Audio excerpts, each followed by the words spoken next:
جی بہت شکریہ first of all تو آپ کا بہت شکریہ آپ نے ایز اے گیسٹ انوائٹ کیا اور اپنا مختصر اور بریف سا تعارف میرا یہ ہے کہ میرا مکمل نام احمد علی خان ہے اور میں ایک ریسنٹ گریجویٹ ہوں National University of Modern Languages Islamabad سے۔ اللہ نہ کرے اگر حالات مزید کشیدگی کی طرف جاتے ہیں تو آپ دیکھ رہے ہیں کہ جو سعودی عرب ہے کیا وہ بھی ایران کے ہدف میں آ سکتا ہے؟ اور ان جی کیس بالکل۔ اگر ایسا ہوا تو پاکستان کا سٹینس کیا ہوگا ایسی سچویشن کے اندر؟ دیکھیں ہمارے پاس ریسنٹ ایک ڈیولپمنٹ یہ ہوئی تھی کہ آج سے چند ماہ پہلے پاکستان اور سعودی عربیہ کے درمیان ایک mutual defence pact agreement sign ہوا تھا اور وہ اس بات کی گارنٹی تھا کہ attack on one state will be considered attack on the other as well. Pakistan پہ اگر اٹیک ہوتا ہے تو سعودی عربیہ کے اوپر اٹیک سمجھا جائے گا اور سعودی عربیہ کے اوپر اٹیک پاکستان کی سوورنٹی کے اوپر اٹیک سمجھا جائے گا۔ ریسنٹلی لاسٹ 2 ڈیز میں ہم نے دیکھا کہ انصار اللہ جو یمن میں حوثی گروپ ہے ان کی طرف سے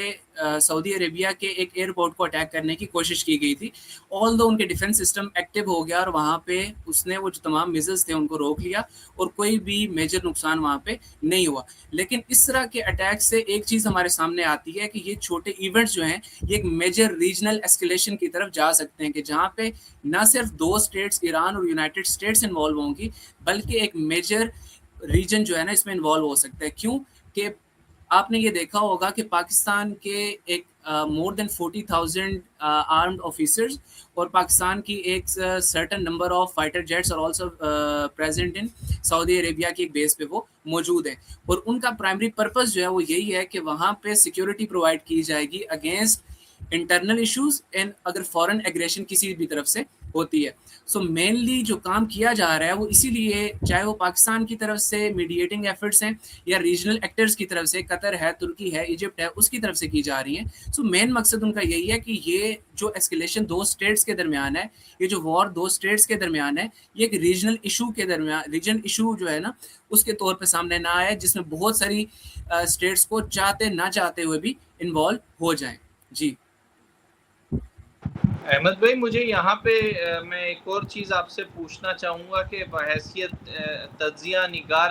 آپ کیا دیکھ رہے ہیں کہ یہ ابھی معاملات جو ہے وہ کتنا طول پکڑیں گے یا ان قریب آپ کو انہیں ریزالو ہوتا دیکھ رہے ہیں؟ جی اس کے اوپر جو انالیسز ہے وہ ان ایونٹس کے اوپر ڈیپینڈ کرتا ہے۔ آپ نے یہ دیکھا ہوگا کہ since last 4 to 5 months United States نے بہت ساری کامیابیاں ڈکلیئر کی ہیں خود سے۔ ان کے نزدیک جو ٹاپ لیڈرشپ تھی ایران کی وہ اسیسینیٹ کر دی گئی، وہاں پہ جو ان کے ٹارگٹس جو تھے ان کو ڈسٹرائے کر دیا گیا، کافی حد تک ان کی بیلسٹک میزائل ٹیکنالوجی، ان کی جو ڈرون کیپیبلٹی ہے اس کو کم کر دیا گیا۔ لیکن اس کے رسپانس میں جو ایران کی ٹارگیٹڈ پریسیشن اسٹرائکس تھے جو مڈل ایسٹ کے اندر جو تمام بیسز تھی، because United States is one of the largest country in the world کہ جس کی مور دین 800 بیسز ہیں ورلڈ وائڈ اور اس میں مور دین 50 صرف مڈل ایسٹ کے اندر ہے۔ تو مڈل ایسٹ کے اندر جو ایران کے اٹیکس تھے چاہے وہ یو اے ای کے اوپر تھے، قطر کے اوپر تھے، بحرین تھے، سعودی عربیہ، جارڈن، یہ جتنی بھی کنٹریز تھیں ان میں جو بیسز تھی ملٹری بیسز ان کو اٹیک کیا گیا تھا اور اس اٹیک کی فارم میں جو پیٹریٹ ڈیفنس سسٹم تھے یا جو ان کی میزل سائٹس تھی یا جو فائٹر جیٹس، کیونکہ آپ نے ریسنٹ ڈیز کے اندر مارچ کے مہینے میں اور اپریل کے منتھ میں ہم نے کچھ فائٹر جیٹس کا لاس بھی دیکھا تھا جو یونائٹڈ اسٹیٹس کے تھے، کچھ جو ہیں وہ قطر میں تھے، کچھ جو ہے نا ان سائڈ ایران بھی جو ہے نا کریش لینڈنگ ہوئی تھی یا ہٹ ہوئے تھے، لیکن ان کو بہت بڑا لاس بلینز آف ڈالرز کا لاس دیکھنا پڑا تھا۔ اور ویسے بھی جو وار ہے یہ بہت اکنامیکلی کاسٹلی پڑ رہی ہے یونائٹڈ اسٹیٹس کو، اور اس کے نسبت ایران کو اگر کاسٹلی نہیں بھی پڑ رہی، اگر وہ بہت ہیوی ٹیکنالوجی نہیں بھی یوز کر رہے، تو جو اسٹریٹ آف ہارموز ہے، because Strait of Hormuz is only 33 kilometre wide at its narrowest point, سب سے کم جو پوائنٹ ہے وہ صرف 33 کلومیٹر ہے، اور مین جو ایران کا جتنا بھی کروڈ آئل جاتا ہے یا جتنا بھی آئل کی سپلائی ہوتی ہے وہ میجرلی یہاں سے اسٹریٹ آف ہارموز سے گزرتی ہے، اور ٹوٹل پوری ورلڈ کی جو انرجی ریکوائرمنٹس ہیں اس کی 1/5 پانچواں حصہ جو ہے وہ یہاں سے اسٹریٹ آف ہارموز سے گزرتا ہے۔ سو اگر یہاں پہ اسکیلیشن ہوتی ہے، یہاں پہ کوئی بلاکیڈ لگا دی جاتی ہے ادر فرام یونائٹڈ اسٹیٹس اور فرام ایران، تو وہ 1/5 آف دا آئل سپلائی جو ہے وہ نہ صرف رک جاتی ہے۔ سو اس کو اگر ہم آگے دیکھیں کہ یہ وار کس طرف جائے گی، اینالسٹ اور جو تمام تھنک ٹینکس ہیں یا جتنے بھی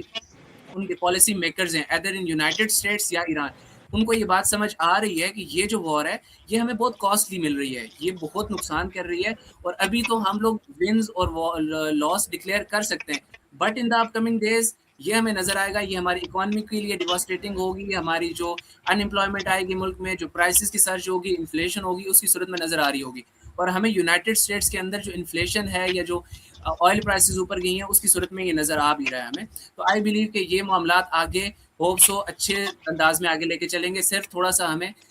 ڈپلومیٹیکلی اور میڈیٹنگ ایفرٹس جو ہے نا جاری رکھنی ہوں گی، اینڈ ہوپ سو آگے معاملات بہتری کی طرف جاتے نظر آ رہے ہیں.